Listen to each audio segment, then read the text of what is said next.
Gold, trusted gold buyers. మీరు తాకట్టు పెట్టిన బంగారాన్ని విడిపించి ఈ రోజు ఉన్న మార్కెట్ ధరకు కొనబడను.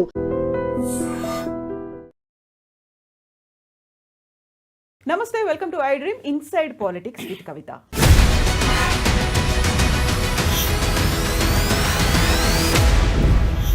ఇటీవలి కాలంలో కవిత పనిచేస్తున్నటువంటి తీరు, పార్టీ వ్యతిరేక కార్యకలాపాలు పార్టీకి నష్టం కలిగించేలా ఉన్నాయి కాబట్టి బీఆర్ఎస్ పార్టీ నుంచి సస్పెండ్ చేస్తున్నాము అంటూ బీఆర్ఎస్ అధికారికంగా సస్పెన్షన్ లెటర్ని రిలీజ్ చేసింది. నెక్స్ట్ కవిత ఇప్పుడు తన ఎమ్మెల్సీ పదవికి కూడా రాజీనామా చేయబోతున్నారనేటువంటి వార్తలు వినిపిస్తున్నాయి. ఆ తర్వాత కవితకి నెక్స్ట్ స్టెప్ ఏంటి? తనకంటూ సొంతంగా పార్టీని ఏర్పాటు చేసుకోవడమేనా? తెలంగాణ జాగృతి పేరుతో సరికొత్తగా పార్టీ రాబోతోందా? మనతో పాటుగా ఉన్నారు పొలిటికల్ అనలిస్ట్ వి ప్రకాష్ గారు. ప్రకాష్ గారు నమస్కారం. నమస్కారం అండి. యాక్చువల్గా కేసీఆర్ కూతురు కాబట్టే కవితకి ఇంత లాంగ్ టైం పీరియడ్ అనేది ఇచ్చారు. అదే ఇంకొకరు ఎవరైనా ఉంటే ఇమ్మీడియట్గా సస్పెండ్ చేసేవాళ్ళు అనేటువంటి వాదనలు, వార్తలు ఇవన్నీ కూడా వినిపించాయి కదా. ఎందుకని ఆలస్యంగా నిర్ణయం తీసుకున్నారా, లేకుంటే సరైన సమయంలో సరైన నిర్ణయం అంటారా? అంటే వేరే వాళ్ళకైతే కొద్దిగా ముందు పిలిపించి మాట్లాడము, హెచ్చరిక చేయడము, ఒకవేళ సస్పెన్షన్ కూడా కొంత ముందే జరిగేది. ఎందుకంటే కేసీఆర్ గారిని దృష్టిలో పెట్టుకొని ఆమె కేసీఆర్ చుట్టూ దయాలు ఉన్నాయని అన్నారు.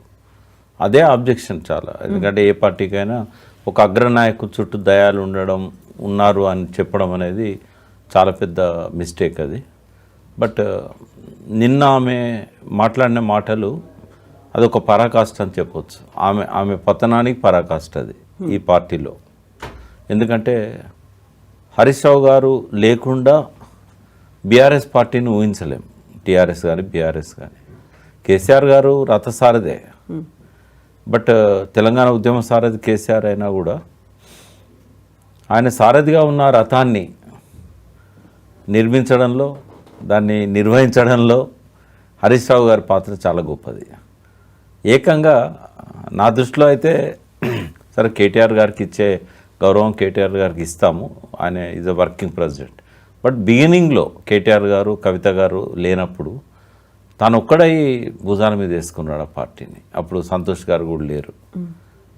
నాకు తెలుసు 2000 సంవత్సరం నుంచి 2003 వరకు సంతోష్ లేడు.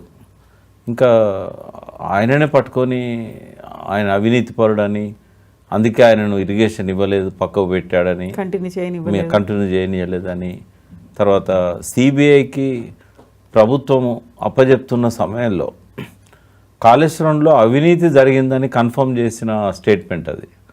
ఆమె హరీష్ రావు గారు అన్నందుకంటే కూడా, పార్టీ తొక్కలో పార్టీ అన్నందుకంటే కూడా కాళేశ్వరంలో అవినీతిని సర్టిఫై చేస్తూ హరీష్ రావు గారికి అంటగట్టడం. ఈ 3 అంశాలను విడివిడిగా చూసినప్పుడు ఇది చాలా తీవ్రమైన ఆరోపణ. పార్టీ మొత్తం ఒక తాటి మీద ఉంది కాళేశ్వరంలో అవినీతి జరగలేదనడంలో.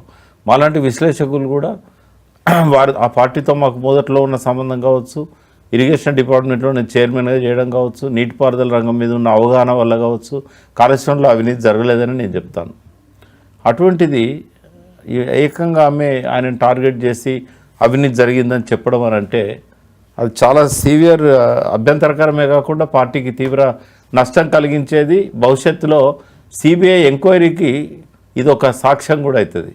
సాక్షాత్తు సీఎం డాక్టరే అవినీతి కాళేశ్వరంలో జరిగింది, దానికి కారణం వీళ్ళిద్దరు అని చెప్పడం అనేది ఏదైతే ఉన్నదో చాలా చాలా సీరియస్ మ్యాటర్ అది.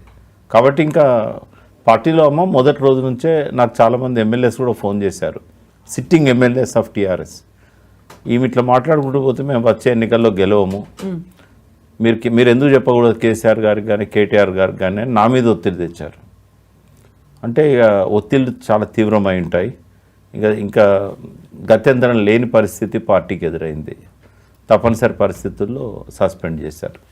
కారణం ఏంటంటారు? యాక్చువల్గా ఒక గ్యాప్ పెరిగింది అనేది వినిపించింది గతంలో. తన అరెస్ట్కి సంబంధించి అరెస్ట్ సమయంలోనే బీజేపీలో బీఆర్ఎస్ని విలీనం చేసే ప్రయత్నాలు జరిగాయి అనేటువంటి వాదనతో పాటుగా తనకంటూ ఎవరూ కలిసి రాలేదు, కలుపుకుపోదామని చూసినప్పటికి కూడా బీఆర్ఎస్లో ఉన్నటువంటి కీలకమైన లీడర్లు కూడా తన మీద తీన్మార్ మల్లన్ లాంటి వాళ్ళు వ్యాఖ్యలు చేసినప్పుడు కూడా ఎవరూ స్పందించలేదు అనేది. ఆ గ్యాప్ ఇంతలా ఎందుకు పెరిగింది? తనే పెంచుకున్నది కదమ్మా. ఇప్పుడు ఆ రోజు ఎయిర్పోర్ట్లో ఆ స్టేట్మెంట్ ఇవ్వకుండా ఆ లెటర్ ఏదైతే లీక్ అయిందో దాన్ని బయటికి మీడియాకు పెద్దగా దాని మీద కేసీఆర్ గారి దగ్గర నుంచి ఆ లెటర్ లీక్ అయింది అనే వ్యాఖ్యలు చేయకుండా దాన్ని ఇగ్నోర్ చేసి దానివల్ల ఆమెకు మైలేజ్ వచ్చింది. లెటరు బయటికి రావడం వల్ల ఆమె పార్టీలో ఉన్న అంశాలనే ఆమె ప్రశ్నించారు, ఆమె తప్పేం చేయలేదని ఒక మైలేజ్ వచ్చింది. కానీ దాన్ని ఆమె కాపాడుకోలేకపోయారు. ఎయిర్పోర్ట్లో మీడియా సమావేశంలో ఆమె చేసిన వ్యాఖ్యల వల్ల ఆ గ్యాప్ అక్కడి నుంచి స్టార్ట్ అయింది. అయితే ఆమె చిట్ చాట్ పేరుతోని తర్వాత కాలంలో 2 సార్లు మీడియా వాళ్ళతో మాట్లాడినాయి. అవి ఆఫ్ ది రికార్డ్ అన్నా చిట్ చాట్ అంటే బయటకు వస్తాయి.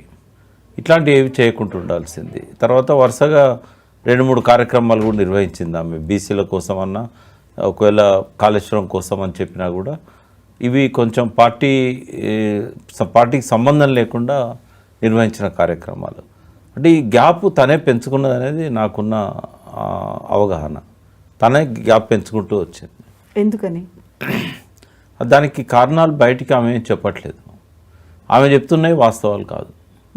ఆమె బయటికి చెప్తున్న లెటర్ లీక్ అనేది కావచ్చు కానీ ఇంకోటి కానీ పార్టీకి ఆమె దూరం కావడానికి కారణమైతే కాదు. ఆమెకి ఇడెన్ కారణాలు ఏమున్నాయి అనేది ఆమె చెప్పేదాకా మనకు తెలియదు. కేవలం హరీష్ రావు కోసమో సంతోష్ కోసమో పార్టీని వదిలిపెట్టాల్సిన అవసరం అయితే లేదు. కేసీఆర్ చుట్టూ దయాలున్నాయని ఆమె అనుకున్నా కూడా ఆ దయాలు ఆమెకేం అడ్డు రావట్లేదు. ఈమె స్టేట్మెంట్ ఇవ్వకపోతే కేసీఆర్ను ఎప్పుడంటే అప్పుడు కలిసే అవకాశం ఉన్న పద్ధతి కదా. ఆయన ఎందుకు వద్దంటాడు? ఇప్పుడు ఇంటికి పోయినా కూడా ఆయన కలుస్తలేడు అని అంటే తనే ఆ గ్యాప్ పెంచుకున్నది. అంటే దాని వెనకాల కారణాలు ఆమె చెప్పేదాకా మనము ఏది మాట్లాడినా కూడా ఊహాజనితమే అవుతుంది. కరెక్ట్గా ఎలక్షన్స్ టైంలో మన ఇద్దరము మాట్లాడుకున్నప్పుడే కవిత గురించి మనం ఒక పొలిటికల్ ప్రొఫైల్ అనేది చేసినప్పుడు మీరు ఒక మాట అన్నారు, కవిత చాలా మొండి పిల్ల, తను ఏమనుకుంటుందో అది ఖచ్చితంగా చేసి తీరుతుంది అని. ఆ జైలు నుంచి బయటకు వచ్చిన తర్వాత కూడా తను అదే మాట అంది, నేను చాలా మొండి ఘటాన్ని అనేటువంటి మాట. ఖచ్చితంగా ఒక శపథం లాంటిది కూడా చేసి చూపించారు. తను అరెస్ట్ అయినప్పుడు బీఆర్ఎస్ అంతా ఖండించింది. తను మళ్ళీ జైలు నుంచి బయటకు వచ్చిన తర్వాత అదే స్థాయిలో వామ్ వెల్కమ్ కూడా తనకి జరిగింది. ఆ తర్వాత జరిగినటువంటి పరిణామాల్లో అంటారు కదా, మనకి ఈ మార్పుకి కారణం ఏంటి, అంత సడన్గా ఒక స్విచ్, ఒక టర్న్ అవ్వడానికి కారణం ఏంటి అసలు? ఇవి సహజ పద్ధతిలో పరిణామాలు జరిగితే అనలిస్టుల అంచనాలకు అంతదమ్మా. సహజ పద్ధతిలో జరగడం లేదు. దీని వెనకాల ఒక ఏదైనా కాన్స్పిరసీ ఉందా? నేనైతే ఉన్నదని అనుకుంటున్నా. ఎవరు చేయిస్తున్నారు? ఇప్పుడు ఆమె వల్ల పార్టీకి నష్టం జరుగుతూ ఉంది. పార్టీకి నష్టం జరిగితే కొంతమంది లాభం జరుగుతుంది. ఎవరైతే ఈ పార్టీ అడుగుజాడలు లేకుండా చేయాలి, ఈ పార్టీని బొందబెట్టాలి, ఇట్లాంటి ఆలోచనలు చేస్తున్న వాళ్ళు ఎవరైతే ఉంటారో వాళ్ళకు ఉపయోగపడే విధంగా ఆమె చర్యలు ఉన్నాయి. ఆ వెనకాల వాళ్ళు ఉన్నారా లేదా అనేది కాలమే తెలుస్తుంది. బట్ తను వేస్తున్న ప్రతి అడుగు, తను మాట్లాడే ప్రతి మాట వాళ్ళకు ఉపయోగపడే విధంగా ఉన్నాయి.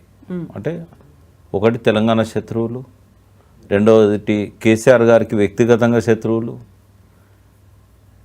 మరి అటువంటి వాళ్ళకు ఉపయోగపడే విధంగా మాట్లాడకూడదు కదా.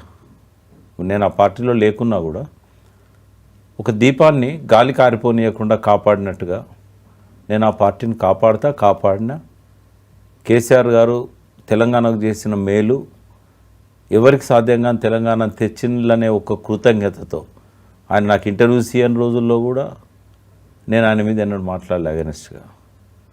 ఓటమికి ఆయన కొంత కారణమైనప్పుడు కొంత కోపం వచ్చి అహంభావం అని ఇట్లాంటి పదాలు నేను వాడినా కానీ ఇవాళ ఒక టవరింగ్ పర్సనాలిటీ ఎవరు అంటే తెలంగాణ కేసీఆర్ గారే. సరే అధికారంలోకి వస్తాడా రాడా అనేది పక్కకు పెడదాం. బట్ ఆయన మీద నిందలు, బురద చల్లడం ఇట్లాంటి ప్రయత్నాలు ఎవరు చేసినా కూడా మాలాంటి వాళ్ళకు బాధ అనిపిస్తుంది. ఎందుకంటే సరే పెద్ద పదం అయితే కావచ్చు, ఈజ్ మై ప్రోడక్ట్ అని నేను చెప్పలేను, కానీ జయశంకర్ లాంటి వాళ్ళు సృష్టించిన ఒక గొప్ప వ్యక్తి ఆయన టీడీపీలో ఉంటే ఆయన ఎవరు పట్టించుకునే వాళ్ళు కాదు. ఆయన ఏ మంత్రి ఉన్నా కూడా పెద్దగా ఆయనకు పలుకుబడి పెరిగేది కాదు. ఆయన అంతకుముందు ట్రాన్స్పోర్ట్ మినిస్టర్ ఉన్నా కేసీఆర్ గారు ఎవరికి గుర్తు కూడా లేరు. తెలంగాణ నినాదమే ఆయన లేపింది. ఆ తెలంగాణ నినాదమే ఆయన నా పార్టీ అధ్యక్షునిగా రాణించడానికి సహాయపడ్డది. ఆ తెలంగాణ నినాదమే ఆయన ఎన్నికల్లో ముఖ్యమంత్రి కావడానికి కూడా కారణమైంది. కాబట్టి ఆ వ్యక్తిని ఎవరు దూషించినా పరోక్షంగా నోటితో పొగిడి నొసటితో వెక్కిరించిన నిన్న కవిత గారు మాట్లాడిన మాటల్లో ఆ తండ్రి కోసము అవసరమైతే తొక్కలో పార్టీ అంటే ఎవరి గురించి అయితే మీరు కాపాడాలని ప్రయత్నం చేస్తున్నారో మీ ప్రవర్తన వల్ల ఆ వ్యక్తికే నష్టం జరుగుతున్నప్పుడు ఆయన ప్రతిష్ట మంటగలిసిపోతున్నప్పుడు ఈ ద్వంద్వ విధానాలు ఏవైతే ఆమె మాటల్లో కనబడ్డాయో హరీష్ రావు మీద కాళేశ్వరం అవినీతిని ఆపాదించడం అంటే అది కేసీఆర్కి ఆపాదించడం.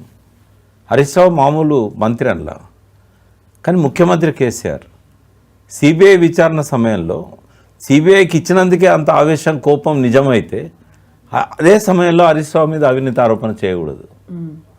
సమయం చాలు చేయాలనుకున్నప్పుడు ఎప్పుడైనా చేయొచ్చు కదా. మొన్న 24 గంటల ముందు హరీష్ రావు గారి ఇమేజ్ తారాస్థాయికి పోయింది. అసెంబ్లీలో 33 మంది 33 సార్లు గొంతు నొక్కాలని చూసినా కూడా కురుక్షేత్రంలో అభిమన్యుల్లా కొట్లాడిండు. ఈ టైంలో ఈ రకమైన కామెంట్ చేయడం అంటే ఆయన ఇమేజ్ను భూస్థాపితం చేసే ప్రయత్నం చేయడం అంటే ఎన్నుకున్న సమయం మాట్లాడిన మాటలు ఎవరం జీర్ణించుకోలేం. కాబట్టి సరైన నిర్ణయం సరైన సమయంలో ఆ పార్టీ తీసుకున్నది. ఇప్పుడు యాక్చువల్గా కవిత అరెస్ట్ అయ్యి జైల్లో ఉన్నప్పుడు కూడా ఒక కూతురు జైల్లో ఉంది కాబట్టి తండ్రిగా తను వెళ్ళి చూడలేకపోయారు అనేది ఒక ఎమోషనల్ అటాచ్మెంట్, ఒక ఫీలింగ్ అనేది అక్కడ కనిపించింది. ఆ తర్వాత జైలు నుంచి వచ్చిన తర్వాత తను వెళ్ళి ఫామ్ హౌస్లో కేసీఆర్ని కలిసిన తర్వాత మాత్రమే దెవర్ ఇన్ టీయర్స్.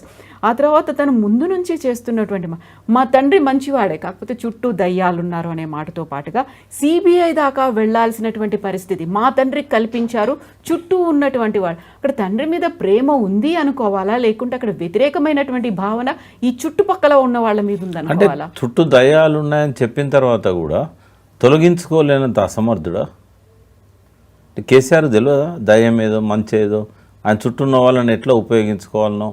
ఆయనే తెలంగాణ తెచ్చిన నాయకుడు. కానీ ఎన్నిసార్లు గెలిచిండో కౌంట్లెస్, నాకైతే లెక్క దొరకదు. ఆయన ఎన్నిసార్లు ఎంపీ అయ్యిండు, ఎన్నిసార్లు ఎమ్మెల్యేలు అయ్యండి, ఎన్ని ఉప ఎన్నికల్లో కొట్లాడి గెలిచిండు. ఓటమి ఎరుగని నిన్న మొదటిసారి సిద్దిపేటలో ఓడిపోవడం, మొన్న కామారెడ్డిలో ఓడిపోవడం తప్పితే ఓటమి తెలియదు ఆయనకు.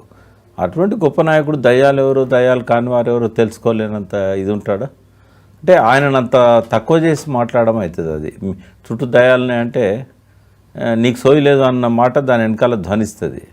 అట్లా అనడం కూడా తప్పే. ఆమె దయ్యాలు భూతాలు అనడం కంటే ఒక లెటర్ రాసి నీ చుట్టూ ఉన్న వాళ్ళు ఈ రకంగా ప్రవర్తిస్తున్నారు, వాళ్ళ వల్ల పార్టీకి నష్టం జరుగుతూ ఉంది, నా నోటీస్కి వచ్చిన విషయాలు ఇవి, మిమ్మల్ని కాపాడుకోవడం మా అందరి బాధ్యత అన్న పద్ధతిలో ఆమె రాసి ఉంటే, లేదా వ్యక్తిగతంగా ఆయన కలిసి చెప్పుకొని ఉంటే అది వేరు. అంతేగాని అట్లా మాట్లాడడం అనేది కరెక్ట్ కాదు. ఆయనేం పరాయివాడా? సంతోష్రావు ఎవరు? వాళ్ళ సొంత చిన్నమ్మ కొడుకు కదా. అట్లా మాట్లాడడం కరెక్టా? సో ఇప్పుడు ఇంత జరిగింది, కవిత మీద ఎవరో ఇన్ఫ్లుయెన్స్ ఉంది అనుకుంటున్నప్పుడు నా వెనకాల ఎవరూ లేరు, కాంగ్రెస్ లేరు, బీజేపీ లేదు అనేటువంటి మాట తను చాలా గట్టిగానే చెప్తూ వచ్చింది. అయినప్పటికీ కూడా విత్ ఇన్ 24 అవర్స్లో తన్ని సస్పెండ్ చేసేశారు. సస్పెండ్ చేస్తే తను కూడా ఇమ్మీడియట్గా ఇంకో స్టెప్, నేను ఎమ్మెల్సీ పదవి కూడా రాజీనామా చేస్తాను అనేటువంటి ఆలోచనలో తను ఉందని. ఆ తర్వాత మళ్ళీ తనంతట తనగా ఒక పార్టీ పెట్టబోతుందా, తెలంగాణ జాగృతిని అందుకే స్ట్రెంథెన్ చేసిందా అనేటువంటి మాట. అంటే ఆమెకు రైట్ ఉంది కదమ్మా, పెట్టొచ్చు కదా. ఇప్పుడు ఈ పార్టీలోకి వెళ్ళి సస్పెండ్ అయింది. సస్పెండ్ అయిన తర్వాత ఆమె ఇంకొక పార్టీ పెట్టుకోవడానికి ఆమెకు రైట్ ఉంది కదా. సస్పెండ్ అయింది కాబట్టి ఆమె ఇండిపెండెంట్ అయిపోయింది ఇప్పుడు ఎమ్మెల్సీగా. అంటే రేపు బహుశా టర్మినేట్ కూడా చేస్తారు. టర్మినేట్ చేసిన తర్వాత ఆమె ఎమ్మెల్సీ కంటిన్యూ కావచ్చు, దానికి ఏం రిజైన్ చేయాల్సిన అవసరం లేదు. ఎమ్మెల్సీ ఉంటే ఆమె ఇంకో పార్టీ పెట్టుకోవచ్చు, దాన్ని ఎవరు కాదన్నారు. సరే, ఆమెకు ఒకవేళ శక్తి ఉంటే ఆ పార్టీని అగ్రస్థానంలో పోటీకి నిలపగలిగే స్థాయికి తీసుకుపోతుంది. ఒకవేళ జనం ఆమె చేసింది తప్పు అని అనుకుంటే, కేసీఆర్ బిడ్డగానే ఆమెను చూసుంటే, కేవలం జాగృతి అధ్యక్షురాలుగానే ఆమెను చూస్తుంటే ఆ స్థాయికి ఆమె ఎదగకపోవచ్చు. బట్ పార్టీ పెట్టగానే ఎవరు అధికారంలోకి రావాలనుకోరు. 5 ఏళ్ళలో 10 ఏళ్ళలో కష్టపడుతుంది. ఆమె ఆలోచనలు ఏందో మనకైతే తెలియదు. బట్ ఒకవేళ పార్టీ పెట్టాలనుకుంటే పెట్టుకోవచ్చు, ఆమె ఇబ్బంది ఏముంది. ఈ మధ్య కాలంలో విపరీతంగా వినిపించినటువంటి మాట తెలంగాణలోనే సరికొత్తగా ఒక పార్టీ రాబోతోంది అని. తీన్మార్మల్లన్న పెడుతున్నారా, లేకుంటే బీసీల తరఫున ఒక పార్టీ రాబోతుందా అనుకుంటే, అనుకోకుండా తెలంగాణ జాగృతి రూపంలో ఇంకో పార్టీ రాబోతోంది అనేటువంటి విశ్లేషణలు కూడా ఉన్నాయి. పార్టీలు చాలా వచ్చాయమ్మా. ఇప్పుడు 1947 తర్వాత ఇంకా ముందు తీసుకుంటే 52 తర్వాత మొదటి పౌర ఎన్నికలు జరిగినాయి 1952 బూరుగుల రామకృష్ణారావు గారు. ఆ రోజు నుంచి ఈ రోజు వరకు నాకు తెలిసి ఒక 60-70 పార్టీలు అంటే ప్రముఖ నాయకులు పెట్టిన 60-70 పార్టీలు ఉంటాయి. మిగిలిన ఎన్ని పార్టీలమ్మా? మిగిలిన పార్టీలలో మనం చూస్తే ఒకటి తెలుగుదేశం, 2 టీఆర్ఎస్, ఇంకా వేరే పార్టీ ఏది మిగిలలేదు. అదివరకు బాగా బలంగా ఉన్న సిపిఐ, సిపిఎంఏ పతనం అయిపోయినాయి. మరి పార్టీలు పెట్టడంలో సంతోషం ఏమున్నది? ఆ పార్టీని నిలబెట్టుకోగలగాలి. ఆ పార్టీకి స్పేస్ ఉందా? ఒక కరెక్ట్ స్పేస్ ఉన్న టైంలో తెలుగుదేశం వచ్చింది, 9 నెలల్లో టార్గెట్ అచీవ్ చేసింది, అధికారంలోకి వచ్చింది. తెలంగాణ మాడిపోతున్న సమయంలో ఎక్కడ దొరికితే అక్కడ ఎన్కౌంటర్లు, రైతుల ఆత్మహత్యలు, పొద్దున్న లేవగానే పల్లెల్లో ఇనుప బూట్ల చప్పుళ్ళు, పొద్దున్న లేవగానే ఊరు వాళ్ళంతా పోలీస్ స్టేషన్ల పైరవీలు, ఇట్లా ఉన్న సమయంలో కరెక్ట్ టైంకి టీఆర్ఎస్ వచ్చింది. స్పేస్ ఉండాలి, పొలిటికల్ స్పేస్ ఉంటే ఏ పార్టీకైనా అవకాశం ఉంటుంది. ఇప్పుడైతే స్పేస్ ఉన్నట్టు కనబడతలేదు. కొంత ప్రయత్నం చేస్తే బీసీ పార్టీలకు కొంత స్పేస్ ఉండొచ్చు, కానీ ఇప్పటికిప్పుడు ఆ స్థాయిని భర్తీ చేయగలిగిన, ఒక స్పేస్ని కవర్ చేయగలిగిన నాయకుడు కానీ ఆ పార్టీ కానీ ఇంకా రాలే. వస్తే చూద్దాం, కానీ ఏమన్నా అవకాశం ఉంటే ఆ బీసీ పార్టీకి ఒక స్పేస్ ఉంటుంది, కానీ వేరే ఏ నాయకునికి ఏ పార్టీకి కూడా అవకాశం లేదు, ఇప్పుడు స్పేస్ లేదు ఇప్పుడు. సో బీఆర్ఎస్లో ఉంటూనే తెలంగాణ జాగృతిని బాగా డెవలప్ చేసుకున్నారు. ఇక్కడే కాదు, విదేశాల్లో కూడా శాఖలు, ఆ తర్వాత రౌండ్ టేబుల్ కాన్ఫరెన్సులు, లేకపోతే నిరసన ప్రదర్శనలు, ఇవన్నీ తనంతట తనుగా ఒక డిజైన్ చేసుకుని ముందుకెళ్తున్నాడు. ఇప్పుడు నిజంగా ఒక పార్టీ కనుక పెడితే తనకంటూ అడ్వైజర్లు ఉండాలి, రాజకీయ సలహాదారులు అంటారు, గురువులు అంటారు, ఇలాంటి వాళ్ళు ఎవరెవరు తనతో వెళ్తారు, తన దగ్గరికి వచ్చేవాళ్ళు ఎవరు అంటే ఏం చెప్తారు?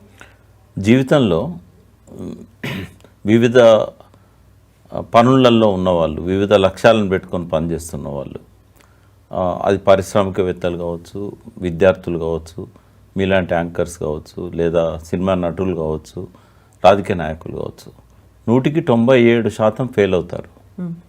ఎందుకంటే వాళ్ళ గురువు ఉండడు. ఒకవేళ ఎవరన్నా చెప్పడానికి ప్రయత్నం చేసినా వినరు.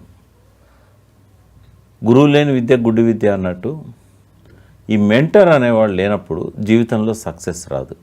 మెంటర్ ఉన్నంత మాత్రాన కూడా సక్సెస్ రాదు. మెంటర్ సబ్మిట్ కావాలి, మెంటర్ చెప్పినవి ఫాలో కావాలి. బంగ్లామికలు దునుకోమని మెంటర్ చెప్తే బంగ్లామికలు దునుకాలి. ఎందుకంటే అంత లాయల్గా మెంటర్షిప్ తీసుకునే వాళ్ళు ఎవరైతే ఉంటారో వాళ్ళు కరెక్ట్ బాటలో ఉంటారు. బట్ కవితకు మెంటర్ లేరు, కవిత మెంటర్ మాట వినే రకం కాదు. ఆ మొండితనమే ఆమె నా మెంటర్షిప్ నుంచి దూరం చేస్తుంది. కాబట్టి మెంటర్షిప్ లేని వాళ్ళు సక్సెస్ కారు. అది కవిత కావచ్చు, ఈ కవిత కావచ్చు, ఏ కవిత అయినా కావచ్చు. మెంటర్షిప్ అనేది చాలా చాలా అవసరం. ఒక గైడెన్స్ అనేది ఉండాలి, ప్రాపర్ పాత్ వేసేవాళ్ళు ఉండాలి ఖచ్చితంగా. మెంటర్షిప్ అనేది ఇప్పుడు మీరు ఏ లక్ష్యం పెట్టుకొని అయితే ఉన్నారో ఆ లక్ష్యానికి ఇదివరకే చేరుకున్న వాళ్ళు మెంటర్గా ఉండడానికి అర్హులు. మెంటర్ని వెతుకోవడం చాలా ఇంపార్టెంట్. మనకు కరెక్ట్గా గైడ్ చేసే వాళ్ళు ఎవరు, గైడ్ చేసిన తర్వాత వారిని నమ్మి వారు చెప్పినట్టుగా పోవాలి అనేది ఆచరణ. ఇదంతా ఉంటే ఎవరైనా సక్సెస్ అవుతారు. సక్సెస్కి సమయం కూడా కలిసి రావాలి. అంతే. కేసీఆర్ గారు 2000 సంవత్సరం నవంబర్లో మెంబర్షిప్ బుక్స్, తర్వాత పాటల క్యాసెట్లు, జెండా అన్నీ పెట్టుకొని పూజ చేశారు. భార్యాభర్తలు ఇద్దరు కూర్చొని పండితుడిని పిలిచి కొత్త పార్టీ పెడుతున్నామని. వెంటనే ఆ పూజ అయిపోయిన తర్వాత మళ్ళీ ఆలోచించి సరైన సమయం కాదు ఇది, లోకల్ బాడీస్ ఎన్నికలు వచ్చినప్పుడు మనం పార్టీ పెడదాం. ఇప్పుడు పెడితేనో కేవలం తెలంగాణలోనే మన పార్టీకి వస్తారు. అప్పుడైతే ఎన్నికల్లో ఉన్న ఆశావాహులు, అన్ని పార్టీలలో టికెట్ రాని వాళ్ళు కూడా వస్తారు. ప్రభంజనంలాగా అది సక్సెస్ అవుతాం మనం. కాబట్టి సరైన సమయం కాదన్నాడు, పక్కకు పెట్టేశాడు. అందుకే కవిత గారు పార్టీ పెట్టాలన్నా ఒకటి మెంటర్ కావాలి, రెండవ సరైన సమయం కావాలి, ఆ స్పేస్, తర్వాత సరైన నినాదం కావాలి. తెలుగు జాతి ఆత్మగౌరవం అనేది ఈ తెలుగుదేశం పార్టీని నిలబెట్టిన నినాదం. నాయకుడు కూడా ప్రజలందరికీ తెలిసిన నాయకుడు. కేసీఆర్ గారు ప్రజలందరికీ తెలిసిన నాయకుడు కాకపోయినా కూడా తెలంగాణ నినాదం తీసుకొని వచ్చాడు. కాబట్టి అందరం మోసాం. కవిత గారికి ఒక ఇమేజ్ ఉంది, ఆ ఇమేజ్ ఇప్పుడు మస్కబారింది. ఆ మబ్బులు తొలగిపోయాక మళ్ళీ ఆ ఇమేజ్ కొంచెం బ్రైట్ కనబడుతుంది. ఇది రాంగ్ టైం ఆమెకి, ఎందుకంటే ఇమేజ్ మస్కబారింది. ఆమె కడిగిన ముత్యంలాగా ఆ లిక్కర్ కేసు నుంచి బయటికి రావడం అనేది ఆ మేఘాలు తొలగడానికి సూచన అవుతుంది. సెకండ్ ఏంటంటే తండ్రిని కాపాడాలనే ప్రయత్నంలో తండ్రి చేతిలో సస్పెండ్ అయింది. ఇది కూడా నల్లటి మబ్బు లాంటిదే. ఈ టైంలో ఆమె ఒకవేళ తను ఒక ధ్రువతారగా వెలగాలి అని అనుకుంటే ప్రజలకు కనబడదు, ఎందుకంటే నల్లటి కారుమేఘాలన్నీ కమ్ముకున్నాయి. But it's the wrong time. ఆలోచన కూడా తప్పే. స్పేస్ ఆమెకి ఎక్కడ ఉందో నేను చెప్తా. ముందు ఆమెకు చెప్పాను 4-5 రోజుల క్రితం, ఇప్పుడు మీకు చెప్తాను. ఈ రాష్ట్రంలో నాయకత్వానికి ఏం కొదవలేదు. గల్లీ గల్లీకి ఒక నాయకుడు ఉంటాడు, జిల్లాకు ఒక ముఖ్యమంత్రి కావాలనుకున్న నాయకుడు ఉంటారు. 1947 తర్వాత ఈరోజు వరకు కొన్ని వందల మంది అగ్రస్థానాలల్లో మంత్రులుగా ముఖ్యమంత్రులుగా పనిచేసిన నాయకులు ఎంతోమంది ఉన్నారు. కానీ చరిత్ర వీళ్ళు ఎవరిని గుర్తుపెట్టుకోదు. ఎంతమంది ముఖ్యమంత్రులు ఉన్నా వాళ్ళు ఏం చేస్తారనే దాన్ని బట్టి వాళ్ళకు గుర్తింపు వస్తుంది. ఇవాళ స్పేస్ ఎక్కడుంది ఆమెకు అంటే, రాజకీయాల్లో చేయాల్సిన దానికంటే 100 రెట్లు బయట చేయాల్సినవి చాలా ఉన్నాయి. రాజకీయాల్లో కొంతమంది అనుసరిస్తారు, ఎక్కువ మంది తిడుతుంటారు. కానీ ఆమెకున్న స్పేస్ ఆమె కరెక్ట్ ఉపయోగించుకుంటే 4 కోట్ల ప్రజలతో నీరాజనాలు పొందుతారు. ఇవాళ ప్రధానమైన సమస్యలు సాంఘిక సమస్యలున్నాయి, ఆరోగ్య సమస్యలున్నాయి, పర్యావరణ సమస్యలున్నాయి, మట్టి విషతుల్యమైంది, నీళ్లు కాలుష్యం గురైనాయి, మంచినీళ్ళు పారాల్సిన మూసిలో మురికి నీళ్ళు పారుతున్నాయి, వర్షం పడితే హైదరాబాద్ అంతా కూడా సముద్రం అవుతున్నది, మన శరీరాలన్నీ కూడా మొత్తం నాశనం అయిపోయినాయి, ఎవరం కూడా ఆరోగ్యంగా లేము, ఉండే అవకాశం కూడా లేదు. తల్లి కడుపులో ఉన్న బిడ్డకు కూడా విషం ఇస్తున్నాం మనం, ఆ బిడ్డ పూర్తిగా బయటికి రాకముందే ఆమెకు విషం ఇస్తున్నాం. ఎన్నో అసమానతలు, ఎన్నో ఘోరాలు, నేరాలు, మూఢనమ్మకాలు ఇప్పటికీ కూడా మంత్రాలు చేసిందని తలగబెడుతున్నారు. పరువు హత్యలు జరుగుతూ ఉన్నాయి. ఇక్కడ ఏ నాయకుడు లేడు. ఇక్కడ బాలగోపాల్ పోయిన తర్వాత పౌర హక్కుల గురించి మాట్లాడేవాళ్ళు లేరు, మానవత్వం గురించి మాట్లాడేవాళ్ళు లేరు. ఒక అందెశ్రీ రాసిన పాటలోని మనిషే కనబడతలేడు. ఆ మాయమైన మనుషులు సరే చనిపోయారు. నేను అడిగే అందెశ్రీని, నీ దృష్టిలో ఎక్కడో ఒక్కడు 100కో 1,00,00,000 అని అన్నావు కదా, ఎవరై ఉంటారన్న అంటే బాలగోపాల్ అన్నాడు. ఆ ఒక్కడు కూడా పోయిండని చెప్పాడు. అంటే నేను అనేది ఆదివాసీల సమస్యలున్నాయి.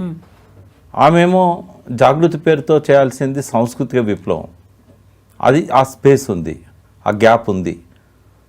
మీరు అన్నట్టు ఆమె పార్టీలో వచ్చి జాగృతిని బిల్డ్ చేయలేదు, జాగృతిని బిల్డ్ చేసి పార్టీలోకి వచ్చారు. ఆమెకు ఆ ముద్ర ఉంది, ఆ సమర్థత ఉంది. ఆమె చేయాల్సింది అది, రాజకీయం కాదు. ఇవి చెప్పారా తనకి? ఇవే చెప్పాను. ఏమన్నారు? నోట్ చేసుకున్నారు. నోటెడ్ అన్నా అని చెప్పింది. ఓకే, మీకే చెప్తున్నాను. ఇప్పుడు నేను ఎవరికి మూడో వ్యక్తికి కూడా చెప్పలేదు. అంటే వీటన్నిటిని గుర్తుపెట్టుకున్నారు. కార్యాచరణకి, కార్యరూపానికి ఇప్పుడు ఒక టైం వచ్చింది కాబట్టి తర్వాత దీన్ని ఫర్దర్గా అందుకే ఆమె రాజకీయాల గురించి ఎక్కువ మాట్లాడకుండా ఆమె అట్లాగే కొనసాగుతూ రాజకీయాల్లో ఆమె ఒక మేధా పట్కర్ లాగా, ఒక అరుంధతి రాయ్ లాగా, సామాజికవేత్తలాగా ఎదిగితే 4 కోట్ల ప్రజలు ఆమె వెంట ఉంటారు. Yes, Prakash, thank you so much. Thank you. And don't forget to subscribe to iDream. And for more videos, please subscribe to iDream. Please subscribe to iDream. Please subscribe iDream. And please subscribe to iDream. For more videos, subscribe to iDream. please like, share and subscribe to the channel. Congratulations, iDream. Subscribe to iDream. Subscribe to iDream. So subscribe to iDream Media. iDream ki iDream team andarki huge congratulations. Please subscribe iDream Media. Please subscribe to iDream. Subscribe iDream. Please subscribe to iDream.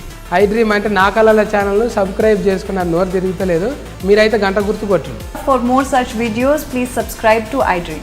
Subscribe to iDream. Please subscribe to iDream. Please subscribe iDream Media. Please do subscribe to iDream. Please subscribe to iDream Media. For best entertainment and information, please subscribe iDream.